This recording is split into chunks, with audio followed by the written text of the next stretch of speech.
la filosofía nos puede dar muchas soluciones prácticas a los problemas que hoy tenemos. O más problemas. O quizá por las... en TikTok, que sí hay muchas tonterías, pero el mundo es así, o sea, es algo que no podemos evitar, pero no lo desestimaría por cuanto está siendo también la expresión de una necesidad de orientación ética, de reflexión, que se está expresando pues en una forma contemporánea de expresión y muy socorrida por la gente más joven, como es el TikTok. ¿Qué es el perdón? ¿Somos nosotros dignos de otorgar el perdón? Casi es como el acto supremo de la libertad, precisamente porque nadie está obligado a perdonar, y el fundamento del perdón consiste también en reconocer que es justo la humanidad que somos. Hoy en Pensar Podcast tendremos al doctor Ignacio Qué Pons, un filósofo reconocido en América Latina y en México por la especialidad de sus investigaciones. Hablaremos acerca de la vulnerabilidad, de la sensibilización de los sentimientos, del asco, del odio, de la vergüenza.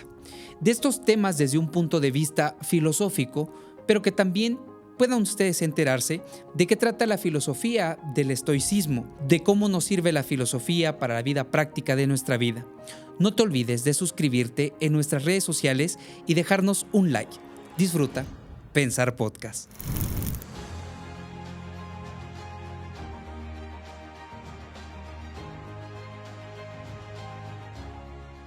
Ignacio Qué Pons Ramírez es filósofo, investigador, un académico muy destacado, especialista en muchos temas y hoy también director del Instituto de Filosofía de la Universidad Veracruzana. Muchas gracias por estar aquí en Pensar Podcast. Muchas gracias a ustedes por tomarme en cuenta. Estoy muy honrado con esta invitación.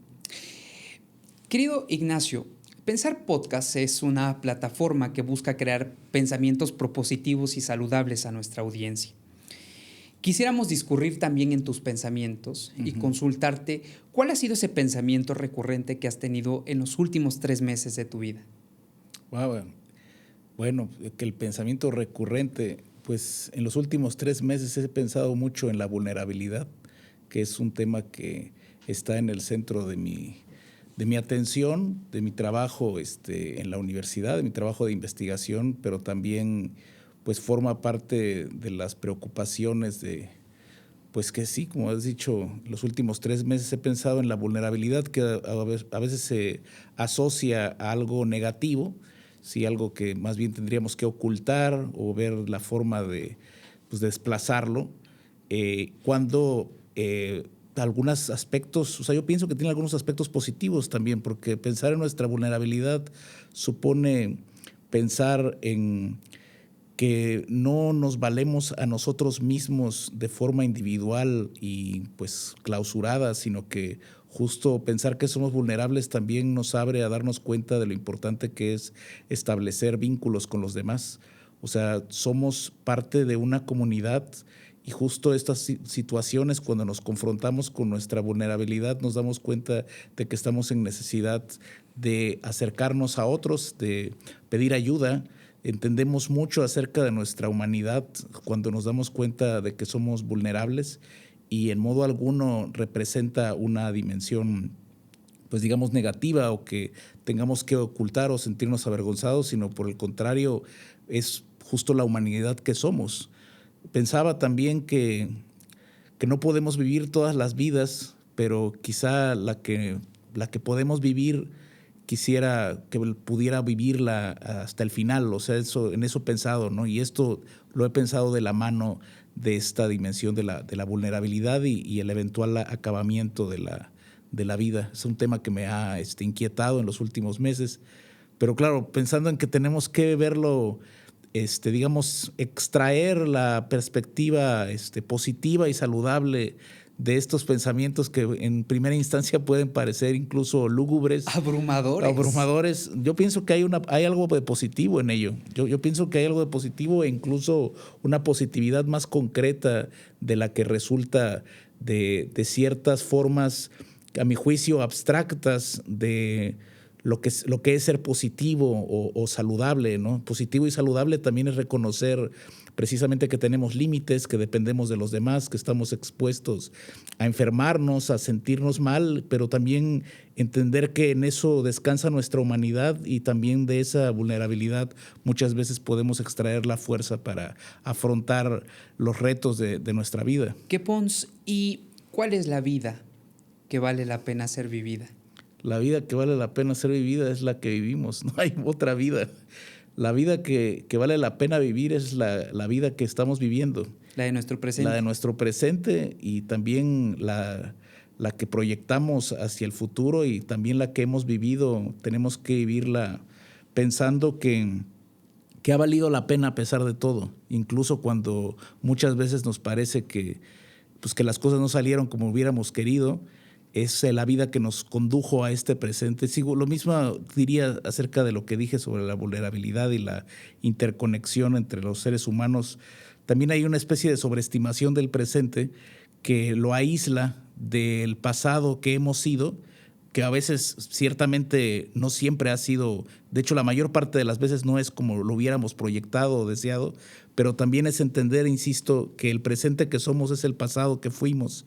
Y reconciliarnos con ese pasado nos va a permitir también abrir una proyección hacia el futuro. Y esa es la vida que vale la pena ser vivida. Qué curioso, que Pons, que digas esto, porque escuchamos hoy en redes sociales, en todas estas impresiones, que debemos de vivir en el presente, debemos de vivir en el presente, debemos de vivir en el presente, y que el pasado significa vivir en depresión y que el futuro da miedo y provoca ansiedad. En esa tesitura, que Pons, ¿el miedo es malo? No, el miedo es humano, no es malo.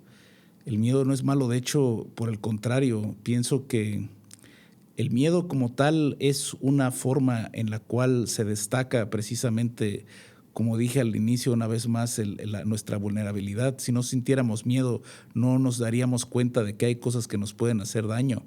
El miedo es malo, el miedo no es malo, perdón. Lo malo es dejarse vencer por el miedo y sobre todo dejarse vencer por los pensamientos a los que da lugar el miedo. O sea, la pasión desbordada del miedo conduce a una falsa representación de nosotros mismos y sobre todo de lo que podemos o no podemos hacer. Y muchas veces hay cosas que no sabemos si las podemos hacer hasta que no las estamos haciendo ya. Entonces también justo hay que más bien se trataría como de entender el sentido del miedo, entender su valor, su lugar, y también comprendiéndolo vamos a poder afrontar y no permitirnos dejarnos llevar más allá de lo que pues, realmente nos está enfrentando el miedo. Aristóteles decía justo que el problema, y es justo en referencia al tema del miedo, decía que ¿cómo es? El vicio está en el temerario o en el medroso. Es decir, el temerario es el que simplemente afronta las cosas sin ningún miedo y el que siempre tiene miedo y no quiere hacer nada porque es un pusilánime, pues también se va a enfrentar a pues esa situación. Justo el valiente, piensa Aristóteles, no es el que no tiene miedo, sino el que puede confrontarse con el miedo con coraje, ¿sí? Afrontando lo que el miedo le está indicando como eventual horizonte de peligrosidad, pero no dejándose vencer por él. Entonces, bueno, en principio el miedo yo diría que no es ni bueno ni malo, forma parte de nuestra condición humana y más bien yo diría que justo en su justa dimensión es indicativo de nuestra vulnerabilidad, que es algo destacable, importante también para poder apreciar el valor de la vida. En el terreno de la vulnerabilidad, que Pons, ¿debe de ganarse o podemos ofrecer nuestra vulnerabilidad de manera indiscriminada? Es interesante eso que dices porque, o sea, tanto así como ganarla supondría que es algo que se obtiene haciendo algo y más bien ya somos vulnerables. Pero del otro lado de tu pregunta me llama la atención que dices, se puede ofrecer. Y esto sí es interesante porque ciertamente es algo que se puede ofrecer y de hecho vale la pena pensar el contexto de ese ofrecimiento de la vulnerabilidad porque esa es la confianza.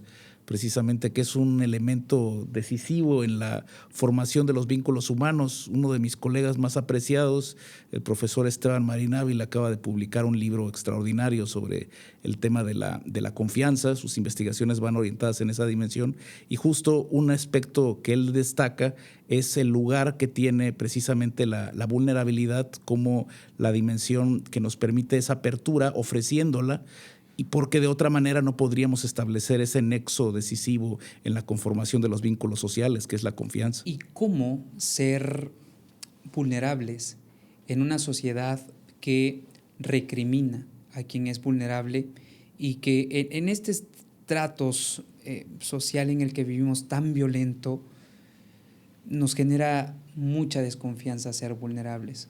¿Cómo podemos ser vulnerables? Es muy difícil. La verdad es que es justamente de un lado hay la situación que estamos confrontados, particularmente aquí en el estado de Veracruz, y un momento que está atravesando México con el tema de la violencia. Ciertamente muchos nos sentimos vulnerables. La vulnerabilidad también es una dimensión que se vive de diferentes formas, o sea, no es un atributo esencial de las personas en abstracto, sino que es una condición que se abre en relación con ciertos contextos, de tal forma que hay personas más vulnerables que otras, ¿sí? Y la vulnerabilidad también significa y nos entrega a situaciones de sentido diferentes en diferentes contextos. De tal manera que, bueno, pues es muy difícil hacer como una consideración general acerca de cómo afrontar la vulnerabilidad, porque los distintos contextos que demanda sentirse vulnerable son diferentes. Entonces, en algunos respectos vale la pena, digamos, destaca un elemento positivo la vulnerabilidad en la medida en que nos permite reencontrarnos como personas que necesitamos unos de otros, y que incluso las personas que no necesariamente, bueno, en cierta apreciación nos podría parecer que no dependemos de ellas, o que yo puedo solo, yo puedo valer de mí mismo. No sabemos en qué circunstancias vamos a requerir la ayuda de la persona menos pensada. Si en ese sentido, digamos que la vulnerabilidad o destacar la vulnerabilidad tiene un rasgo positivo, pero en otro sentido, pues también nos abre la perspectiva a las diferentes formas en las cuales nos confrontamos con esa vulnerabilidad, y pueden ser formas verdaderamente desafortunadas, y también nos abre la perspectiva justo a pensar que hay personas que tienen muchísimo menos ventajas, o están en de verdad condiciones de precariedad que demandan una atención y un reconocimiento diferente también de sus necesidades. De tal forma que, digamos, volver la mirada hacia la vulnerabilidad en su pluralidad de formas de manifestarse también nos entrega a la perpetua, a la constante reconsideración de nuestro esquema de necesidades y de lo que es relevante, pues, para las personas, para los seres humanos. Las cosas que son importantes para algunos o menos importantes para algunos resultan, pues, cruciales y decisivas para otros, dependiendo de la circunstancia, por motivos de las condiciones de sus cuerpos, de los efectos sociales en los que se desenvuelven. Entonces, pensar que hay algo en nosotros que es vulnerable también nos permite reconectarnos justo, o lo que quiero decir es, por eso digamos que es tan importante destacar que la vulnerabilidad no tiene necesariamente un signo negativo, porque a veces justo conectarnos con aquellos puntos flacos acerca de nosotros mismos es una forma de conectarse también con personas que eventualmente, digamos, con las personas con las que no pensaríamos que no tenemos nada en común. Claro. Justo hay una forma de replantear el sentido de lo que significa comunidad, dándonos cuenta de que, aunque son diferentes nuestras necesidades, en esa particular tensión de verse en la necesidad de algo muchas veces insospechado, que no sabíamos que podríamos llegar a necesitar, nos permite reconectarnos con un sentido de humanidad quizá más concreto. Y en esa medida, de nueva cuenta, insisto, creo que puede haber algunos aspectos relevantes, interesantes de cómo afrontar también la vulnerabilidad. Y en este terreno, en donde creamos comunidades al final de cuentas, en donde somos seres sociales, ¿se podría decir que los seres humanos somos por naturaleza buenos? Esta pregunta que ha discurrido durante mucho tiempo en la filosofía. Es muy difícil. Hay algunos dirían que sí, que es, diría, por ejemplo, en términos clásicos, Jean-Jacques Rousseau decía esto, que el hombre es bueno por naturaleza y es la sociedad la que lo corrompe. Y en cambio otros notables, más o menos contemporáneos del siglo XVIII, como Kant, diría que no, es todo lo contrario, que el hombre tiende por naturaleza a la maldad y a la crueldad, y por eso es necesario imponerle la racionalidad como motivo para realizar su propia humanidad más allá de a lo que lo condena su propia naturaleza.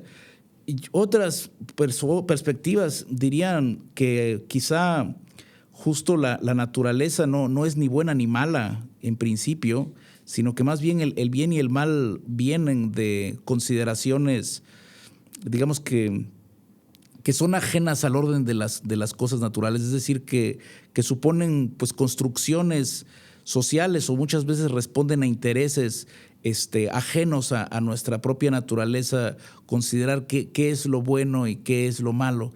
Yo, por lo menos, lo que yo podría decir es que me parece un poco sospechoso poner en la misma ecuación naturaleza y bondad o maldad. ¿Sí? Quizá podríamos pensar, incluso me resulta un poco difícil articular lo que podría llamarse o a qué se podría referir el concepto de una naturaleza humana. Más bien tenemos que pensar que creo que justo de nueva cuenta por efecto de nuestra condición vulnerable es que estamos requeridos de cierta orientación normativa, de cierto sentido del bien y del mal, que no necesariamente es un atributo de nuestra naturaleza, pero sí se convierte en una necesidad del desarrollo social e histórico de las humanidades, exactamente, de las colectividades. Y en esa colectividad existe algo que fundamenta las relaciones y que al final de cuentas nos ayuda a crecer, a desarrollarnos de alguna manera, siendo personas que necesitamos discurrir en este sentido social, que es la amistad. Sí. Y desde luego, esta amistad puede estar o no puede estar condicionada. ¿Hasta dónde la lealtad en una amistad deja de serlo y se convierte en una cuestión de sumisión o de esclavitud? ¿Qué Pons? Pues es muy difícil porque precisamente por efecto de la vulnerabilidad que supone los actos de confianza, si se puede hablar así, entregar la vulnerabilidad es volverse de forma voluntaria sujeto a una forma de sumisión, sí, precisamente, y es inevitable, pero al mismo tiempo... Perdón, entregar nuestra vulnerabilidad es... Bueno, de alguna forma supone cierta... Ser sumisos. Ponernos en esa condición. Sé que suele sonar un poco extraño, pero precisamente el riesgo que supone la amistad. Porque si no hay ese riesgo, la amistad no podría tener lugar. Entonces, en alguna forma, y eso es también como la grandeza y el extraordinario riesgo que supone establecer vínculos de amistad y de amor, hay que asumir precisamente el riesgo, es decir, vamos a ponerlo en un sentido incluso más elemental. Si voy estableciendo relaciones con los demás, siempre pensando en que pueden tomar ventaja de mí, nunca voy a poder establecer vínculos profundos. Si justo la posibilidad de establecer un vínculo profundo es, quizá elegí mal la palabra, no es sumisión, sino justamente una apertura a la posibilidad de que el otro me haga daño, pero es inevitable, es parte de lo que significa justo establecer un vínculo de amistad o de amor, y también por la misma razón, pues justo no hay amores invulnerables ni amistades a prueba de todo, porque y no las hay porque justo lo que las hace posible, digamos, el verdadero fundamento de la amistad es justo esa posibilidad permanente de ser fracturado. Y los verdaderos amigos son los que, a pesar de esa posibilidad permanente de que la relación se destruya, la sostienen. ¿sí? Y la sostienen justo desde sus libertades, desde su voluntad de mantenerla. Y eso es justo lo que le da su vínculo profundo al amor y a la amistad. ¿Qué, qué cuestión tan fuerte y desde luego tan profunda, doctor Quepons, lo que nos estás permitiendo escuchar desde tus pensamientos profundos, que desde luego llevan una tarea investigativa, académica, desde hace muchísimos años, porque recordemos que no solo has estudiado en México, has estudiado en Alemania, en Seattle, has escrito libros, eres un escritor muy destacado, y justamente en uno de tus ensayos rescatas la idea del doctor Esteban Marín Ávila sobre la confianza reflexiva. ¿Qué es la confianza reflexiva, doctor Quepons? Bueno, ese es un concepto de Esteban. Vamos a tener que invitarlo aquí a pensar podcast. Lo invitamos. Para que él les explique a qué se refiere, pero que si no lo entiendo mal, él lo que piensa es justo una forma de confianza en la cual somos un poco más conscientes de lo que está en juego cuando confiamos y entendemos a su vez el valor de la confianza en la conformación de los vínculos sociales. Es decir, una confianza irreflexiva sería justo los actos de confiar donde no estamos, o sea, estamos confiando, pero de forma pues, justo irreflexiva, no pensamos en ello, no lo hacemos de forma tan consciente y justo no tenemos en cuenta lo que está en juego en esos actos de confianza. Para Esteban Marín, la confianza reflexiva precisamente tiene un valor moral explícito porque es justo aquella que se comprende como la condición de posibilidad del vínculo social y sin el cual no se pueden formar proyectos colectivos, es decir, necesitamos confiar unos en otros con todo lo que eso implica. Yo insisto en el elemento de la vulnerabilidad. Justo la confianza implica una asunción interna de la posibilidad de la fractura de los proyectos individuales y colectivos, pero que no se puede evadir y que más bien justo constituye el punto de partida sin el cual, ahora a favor de lo que destaca Marín Ávila, no se podría formar la confianza. Hay muchos conceptos ahorita que estamos sacando que pareciera, a mí me da la impresión que la filosofía va como frenando esos conceptos que el mundo social va empujando de una manera muy violenta con lo que tú nos estás diciendo. Y justamente hay un concepto que en redes sociales hay una explosión de este tipo de filosofía que es el estoicismo, ¿no? Por medio del cual, dicen los jóvenes, se asimila como la falta de sensibilidad, aquello en lo que ocurre en el entorno, en el entorno social, en el contexto social. ¿Es eso el estoicismo, Quepons, o qué es el estoicismo? Pues bueno, el estoicismo es yo podría contestar qué es el estoicismo desde una apreciación académica. Se refiere concretamente a una tradición del pensamiento filosófico antiguo, y el nombre de esta tradición, de esta escuela, viene de un lugar, de la Estoa, ¿sí? Y entonces los filósofos que se congregaban en torno a la Estoa pues son los así llamados estoicos.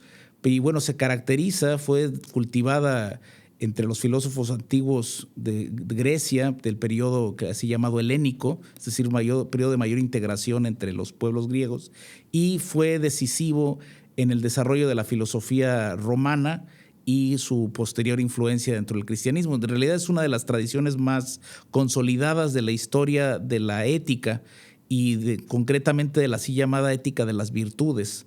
Entonces, el estoicismo, esta escuela de pensamiento, digamos que está orientada a configurar las virtudes del sabio. Sí, o sea, ¿qué es ser sabio en la vida y tratar de responder con sabiduría a la pregunta justo de la vida que vale la pena de ser vivida? Bien. Que decía Sócrates que es la vida examinada.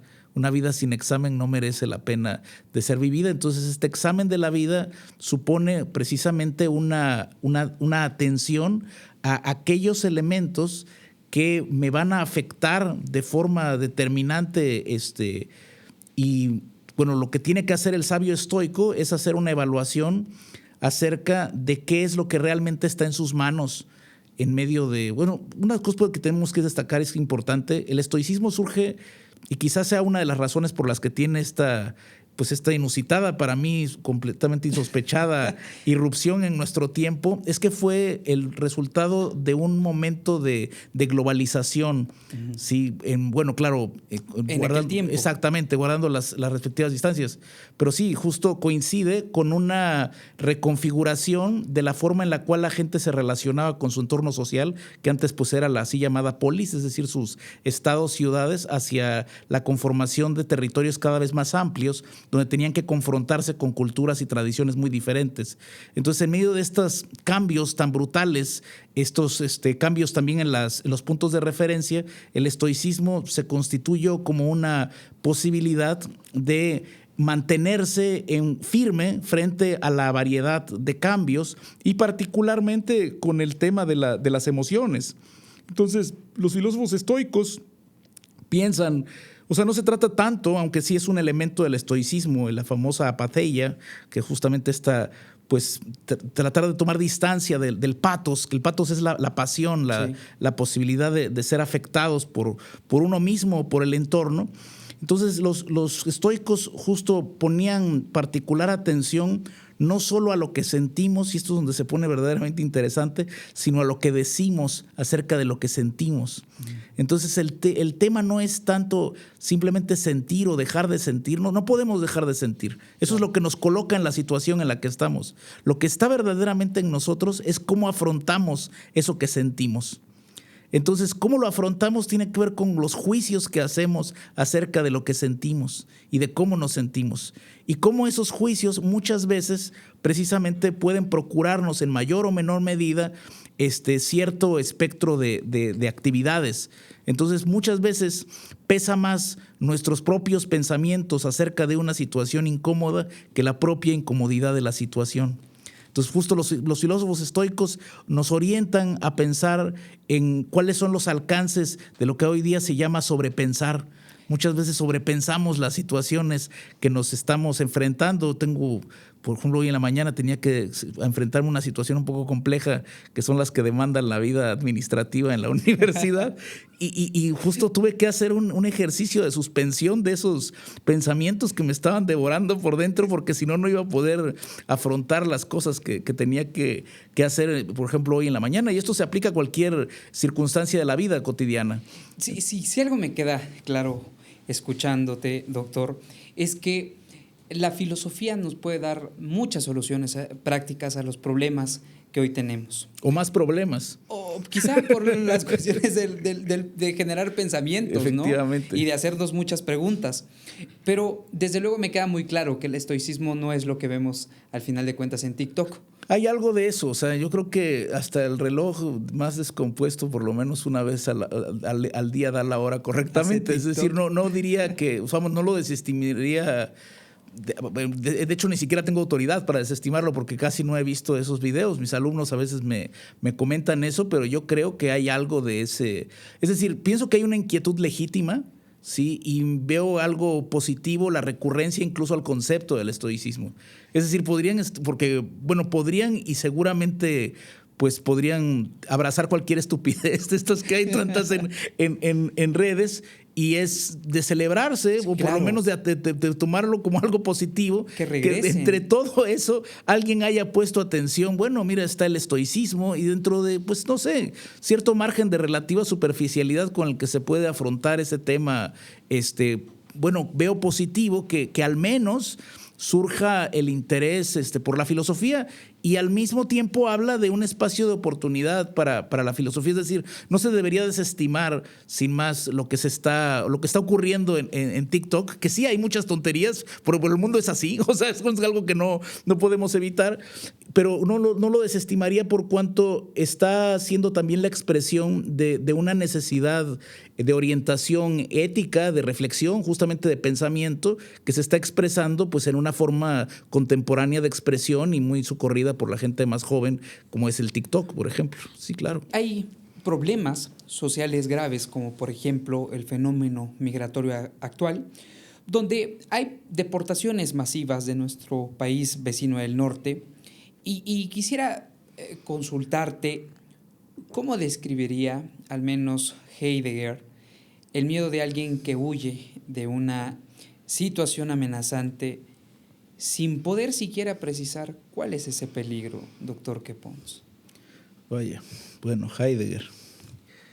Es que justo el punto, concretamente te refieres a, si no me equivoco, es el parágrafo 28 o 29 de Ser y Tiempo. No es un filósofo al que recurra mucho, pero es muy importante, y particularmente este tema del miedo es importante en su pensamiento. Pero justo el tema del miedo en Heidegger es que digamos como la característica del miedo es que nunca sabemos exactamente a qué le tememos. O sea, el miedo es hacia lo que se manifiesta como perjudicial, o sea, es justo la instancia que permite que lo perjudicial comparezca, aunque no a la manera de determinar exactamente a qué le tememos. Y eso es lo que le da su propio carácter al miedo. Entonces, bueno, hay algunos aspectos que se pueden identificar en esta tradición, diríamos, fenomenológicamente, es decir, de acuerdo con la experiencia del miedo, qué es lo que estamos pasando o qué sentidos están atravesando en la condición de sentir miedo. Entonces, bueno, dice Heidegger, pues el miedo, por ejemplo, tenemos una cierta relación de conforme sentimos la proximidad de lo perjudicial, se incrementa el miedo, y cuando sentimos que lo perjudicial se aleja, el miedo disminuye. Podemos sentir diferentes formas de miedo, pero lo interesante y lo común a todas las formas de miedo es que precisamente el miedo, aunque se dirige a algo determinado, no determina aquello por lo que siente miedo a la manera de un qué, o sea, qué es el objeto del miedo. Y bueno, esto trasladado pues al tema de los migrantes o a cualquier situación de esta naturaleza, pues justamente nos entrega como elemento constitutivo de esta experiencia del miedo, que pues realmente, es decir, pienso que si supiéramos a qué le tememos, o sea, justo si pudiéramos determinarlo y ajustarlo a la manera de un juicio, no sentiríamos miedo. O sea, es como un elemento concomitante a sentir miedo, no saber realmente a qué le tememos. O sea, hay algo en la naturaleza del horror que tiene que ver justo con esa incapacidad de conceptualizarlo y describir a qué concretamente le tememos. Y en ello descansa esta prominencia del miedo. De sentirlo. Claro, por supuesto. Desconocido. Definitivo. Y eres especialista. Tus líneas de investigación han ayudado mucho en un tema en específico en el cual te has centrado en este último tiempo, que es la fenomenología. Sí. ¿Qué es eso, doctor Quepons? Todavía me lo pregunto, la verdad. Pero ¿nos podrías ayudar de alguna manera a entender, por ejemplo, a nuestra audiencia, de qué trata este concepto que es muy difícil de pronunciar también? Sí. Y imagino que mucho más de investigar o saber acerca de él. Sí, los filósofos somos propensos a utilizar un lenguaje que pues muchas veces no se ajusta a las formas de la vida cotidiana, y algunos particularmente se esfuerzan en hacer todavía más complicados, especialmente la pronunciación de estos conceptos, y sobre todo si son alemanes, porque el alemán tiene la peculiaridad de que no solamente suena bastante raro para nosotros, sino que permite aglutinar palabras. Entonces, bueno, su propio carácter aglutinante permite construir palabras demasiado extrañas a veces. Pero bueno, fenomenología no es una palabra alemana, designa una tradición en el pensamiento contemporáneo, y que fue inaugurada por un filósofo alemán. Bueno, nació en lo que hoy es la República Checa y se llama Edmund Husserl, y fue justo junto con Heidegger, son, digamos, los pilares de la tradición fenomenológica. Tuvo Heidegger una cierta relación de colaboración. No fue precisamente su alumno, pero era más joven y colaboraron juntos durante cierto tiempo, y luego se pelearon amargamente por temas también de carácter político. Pero bueno, la fenomenología consiste o destaca, es como una forma de acercarse a los problemas filosóficos que tiene como punto de orientación atender a la descripción del sentido de la realidad de acuerdo con la forma en la cual se nos manifiesta en la experiencia. Entonces, el hilo conductor de las investigaciones de la fenomenología descansa en la aclaración de los problemas de la filosofía a la luz de cómo se puede reconducir esos problemas y ese sentido a la luz de la experiencia. Y bueno, yo trabajo dentro de estos contextos fundamentalmente el sentido de las experiencias afectivas, precisamente como el miedo. Entonces nos abocamos a tratar de aclarar pues cuál es el sentido, ¿sí?, de estas experiencias afectivas, pero sobre todo lo que nos interesa en fenomenología es cómo se conectan, en este caso la afectividad, con ciertas formas de racionalidad que tienen que ver sobre todo con nuestra vida moral. O sea, cómo le otorgamos valor o dejamos de otorgarle valor a ciertas cosas y cómo esos actos de valoración se conectan eventualmente con nuestra manera de vernos afectados emocionalmente por nuestro entorno. En todas estas circunstancias contextuales han pasado, digamos, a través de estos contextos de violencia. Hay un caso mediático como el de Melanie Barragán, en el cual fue una chica golpeada brutalmente por su novio, y quisiéramos consultarte cómo lidiar con una herida física por violencia y una herida quizá moral por traición en casos tan desagradables como lo son este tipo de actos violentos. La verdad es que resultaría de una arrogancia desmedida si yo quisiera establecer alguna prerrogativa frente a esas víctimas, personas como Melanie que sufrieron de una forma tan bárbara que vamos, casi cuesta articular una palabra que no intente ser por lo menos un consuelo en primera instancia. Estoy muy lejos de poder dar como una orientación normativa al respecto. Sin embargo, lo que sí podría quizá decir, y para este efecto tengo que servirme especialmente del trabajo extraordinario que han hecho sobre todo filósofas, sí, pienso sobre todo en el trabajo de mi maestra Elizabeth Benke, quien justo dentro de la tradición fenomenológica, ha explorado la experiencia de personas que han sufrido pues atentados contra su integridad física y moral de esta naturaleza, para poner en evidencia lo que está en juego. Nosotros, vamos, es que es de una hondura para la que cuesta de verdad articular las palabras. Y lo que ella dice, lo que dice Elizabeth Benke al respecto es que lo que se pierde es justo la capacidad de establecer una relación con nuestro cuerpo y a través de nuestro cuerpo, de nuestro entorno inmediato. O sea, casi ella dice que las personas que sufrieron una condición de esta naturaleza tienen que como aprender a reconciliarse con su cuerpo desde lo más elemental. O sea, es una completa clausura de la capacidad de realizar las actividades que para nosotros son las más cotidianas. Una persona que sufre un atentado de esta naturaleza, lo que sufre es una especie de escisión con respecto, o sea, una ruptura, una pérdida de la confianza con su cuerpo y en consecuencia con el mundo. Bueno, no sé, pienso varios ejemplos. O sea, no puedo más que citar a otros porque pues yo nunca he tenido una experiencia de esa naturaleza. Y pienso, por ejemplo, es un filósofo, escritor, Jean Améry, que fue torturado durante la Segunda Guerra Mundial y escribió un testimonio reflexivo muy interesante sobre la experiencia de la tortura. Y que fue recuperado posteriormente por uno de mis colegas más apreciados, el profesor Nicholas de Warren, que escribe un ensayo a propósito de la experiencia de Améry en esta clave fenomenológica. Y Améry se refería a esta experiencia de lo que le ocurrió durante su tortura como la pérdida de la confianza en el mundo.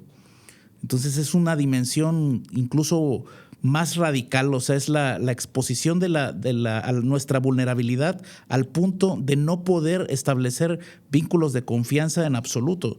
Ya no hablemos de confianzas con otras personas, es perder la confianza con mi cuerpo y sentir que el suelo ya no me sostiene en absoluto. Y digamos, la desconfianza, doctor, puede venir, la desconfianza y la confianza, digamos, ¿vienen de factores externos o provienen de factores internos? Bueno, en este caso del que estabas poniendo en la mesa, ya esa dimensión, digamos que se pierde. Estamos hablando de una confianza, digamos, ahora sí que la confianza que hace posible los famosos actos reflexivos de confiar. O sea, es decir, es la completa incapacidad, o por lo menos, bueno, sí, completa incapacidad, según ven que eventualmente restituible, de poder establecer esos vínculos internos y externos. O sea, es verse en esa especie de clausura, de silencio con respecto a cualquier forma de articularle un sentido a mi vida cotidiana. Pues vamos, quiero insistir en esto solo como para tratar de dejar claro los alcances de un acto de brutalidad de esta magnitud sobre una persona. De esta naturaleza. Sí, definitivo. O sea, no es una cuestión solamente física. Sí, es una destrucción de la persona, es un atentado contra su dignidad. Y esa dignidad descansa justo en el vínculo que puede... o sea, el punto de partida en el cual una persona puede reconocer lo que le pasa como su vida. Sí, destruyen la vida de las personas cuando ocurren estas atrocidades, no tienen otro nombre. Y en este tema, doctor, que es bastante delicado, bastante profundo, de incluso, como usted decía, de articular, a menudo relacionamos la figura del perdón con una cuestión divina. Sí. En lo que estamos discurriendo, doctor, ¿qué es el perdón? Y en esta tesitura de relacionarlo con lo divino, ¿somos nosotros dignos de otorgar el perdón? Dignos de otorgar el perdón. Solo al que le pasó algo así puede perdonar o no. O sea, yo creo que o sea, es decir, ¿quién le podría? Vamos a poner la misma cuestión en otra perspectiva. Así como me parecería un acto de soberbia desmedida intentar dar alguna prerrogativa o orientación para las personas que han padecido semejante atrocidad, todavía me parecería más absurdo abrogarle a alguien. Yo no lo haría jamás, se me hace de verdad excesivo, digamos, el derecho a exigirle el deber de perdonar a alguien. Es decir, decirle a alguien, tú debes perdonar, especialmente a alguien como Melanie, lo que le ocurrió. Ahora exigirle o decirle, no sé, o sea, ponerla en la perspectiva de poder otorgar o no el perdón más allá de lo que ella puede establecer o no. En el caso el caso que mencioné de Jana Marais, precisamente su ensayo sobre la tortura y estas reflexiones, él lo que defiende, y fue muy controversial en su momento este pensador belga, porque él lo que destacaba era su derecho a no perdonar. O sea, él decía, yo tengo derecho a no perdonar, no voy a perdonar a nadie, no voy a perdonar a nadie los que me hicieron esto.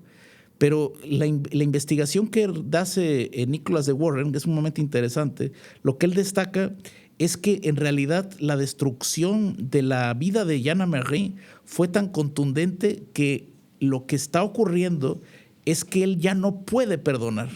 O sea, no es que quiera o no perdonar, sino que la destrucción de su vida, de su integridad, de su mundo familiar es tan contundente que ya está más allá de la posibilidad de perdonar eventualmente. O sea, es una atrocidad de esas magnitudes. Debe de verdad ponernos a reflexionar justo acerca de los alcances de nuestra vulnerabilidad y sobre todo pues ponernos en perspectiva de pues realmente vamos hasta qué punto y qué podemos perdonar.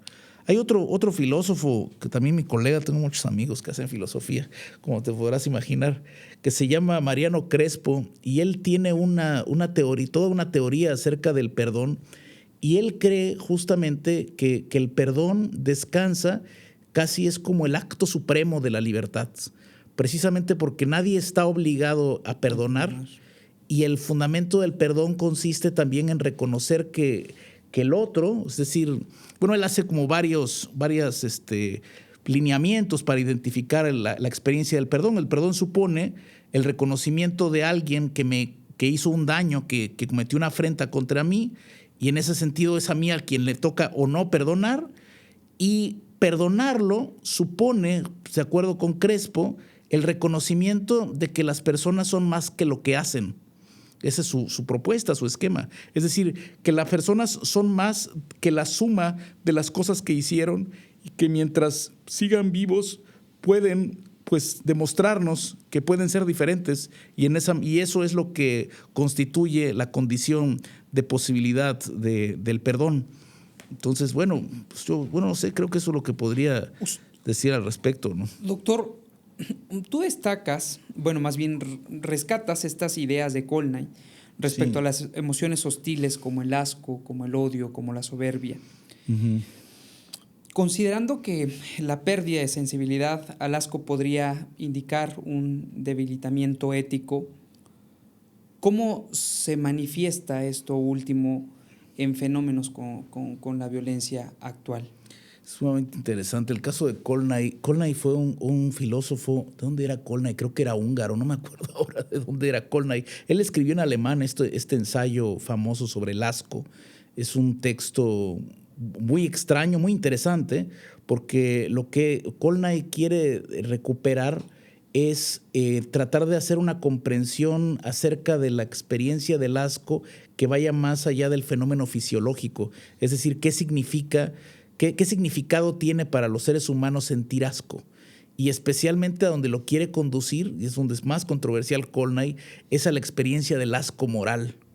Justo, ¿qué es? O sea, de acuerdo con Colnay, hay ciertas formas en las que se manifiesta la negatividad de algo de acuerdo con esta capacidad física, es decir, de que le despierta a alguien pues asco físico.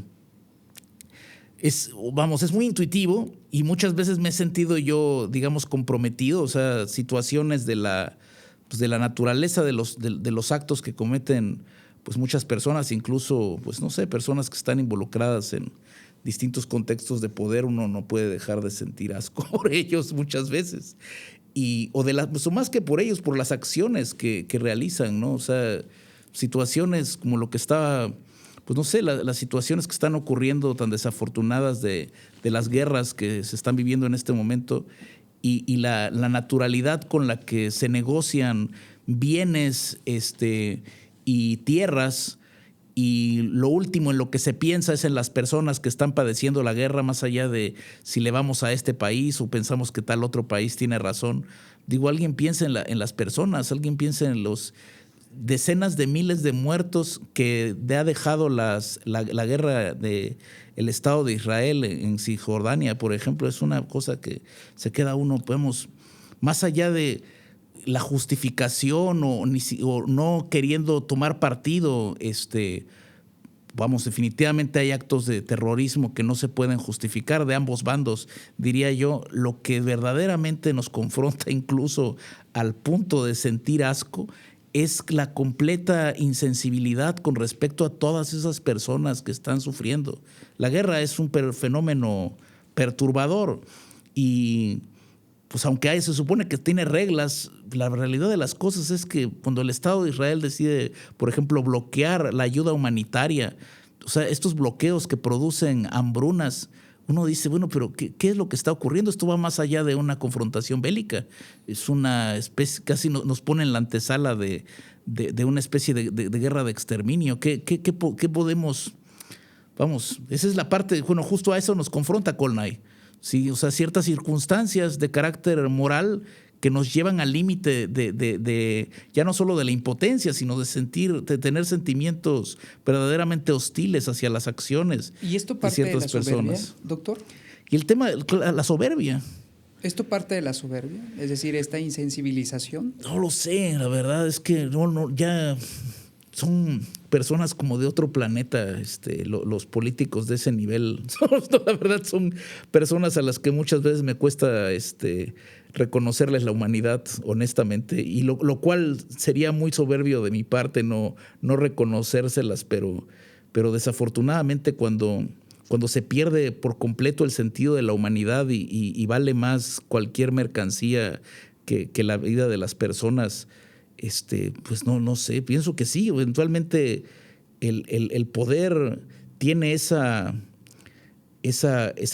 posibilidad de, pues justo de un lado tiene el factor positivo, que es el agenciamiento, que es la posibilidad de realizar cosas, de generar cambios, pero también tiene esta parte turbia en la cual pues las personas poderosas se endiosan y terminan pues todo perdiendo la perspectiva de las, no sé, por ejemplo, pensaba, seguramente han visto la película de Oppenheimer.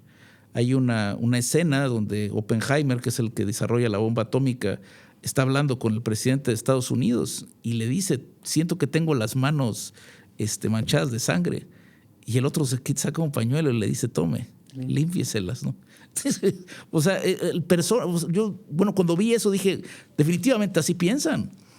O sea, ya perdieron la dimensión de las cosas, ¿no? Pero creemos que, digamos, gran parte de la humanidad no pierde esas dimensiones digamos, ser sensibles a emociones positivas, pero a quienes sí están perdiendo este tipo de sensibilidad, recurrir en pensamientos y emociones propositivas y saludables, que digamos están por un camino en el cual no encuentran un discurrir adecuado, ¿qué podemos decirles acerca de la importancia que tiene la dignidad humana?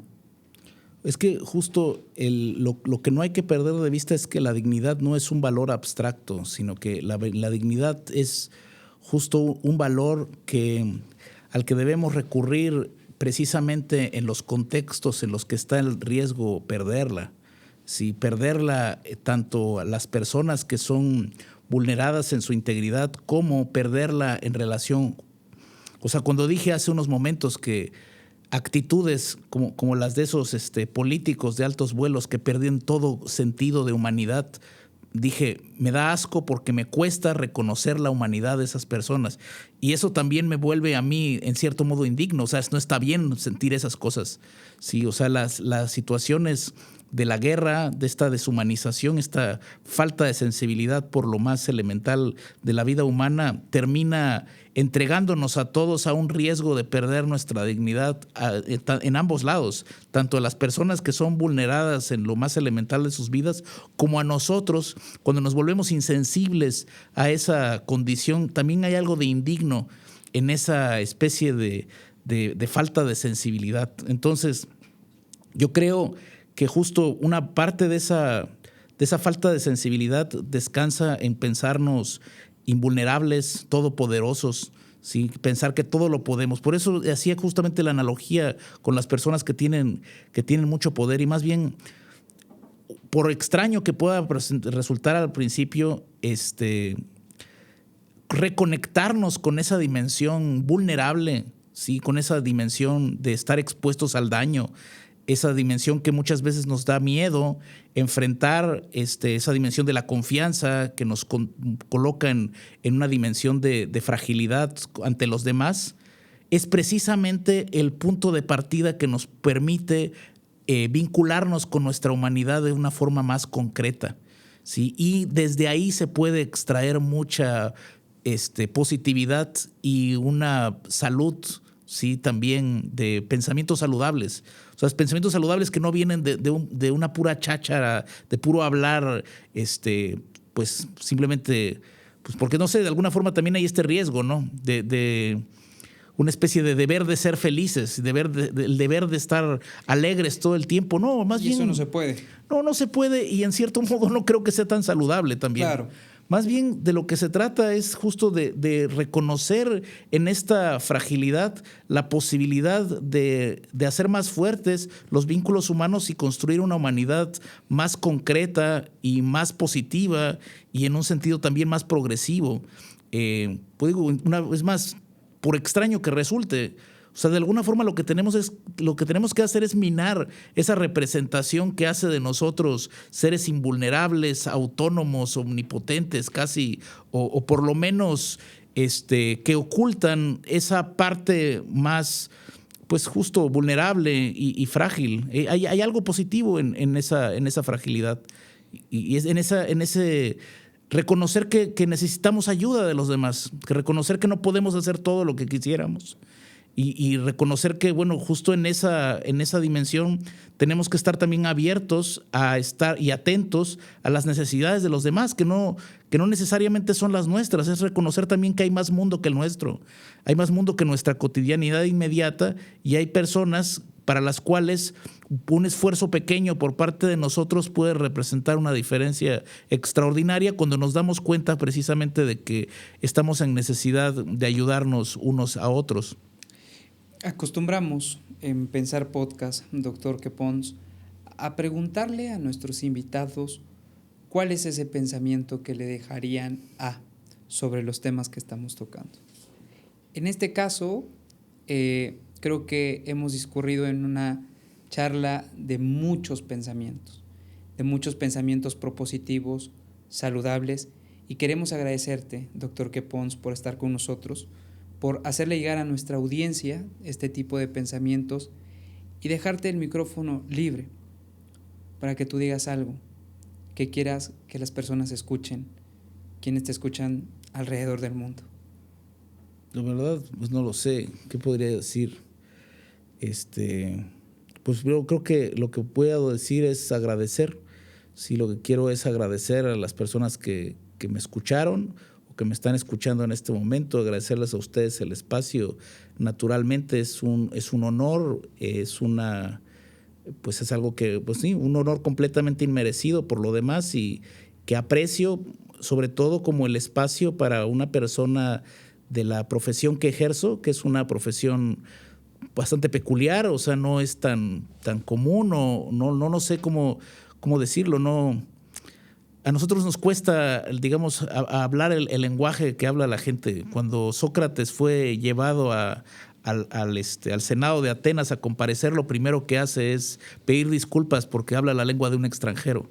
Entonces les quiero agradecer por haber abierto este espacio para este extranjero con sus tribulaciones y sus inquietudes, y bueno, espero no haber sido demasiado pesimista, o no sé cómo llamarlo. O sea, de verdad, o sea, he hecho mi mejor esfuerzo esta tarde para tratar de compartirles lo más positivo de mi trabajo de investigación, aunque desafortunadamente las cosas que me inquietan, y muchas veces la razón de la tarea de la filosofía, pues justo consiste en confrontarnos también con esas cosas que nos ponen tristes, que preferiríamos obviar, y porque ese es el mundo que tenemos que afrontar.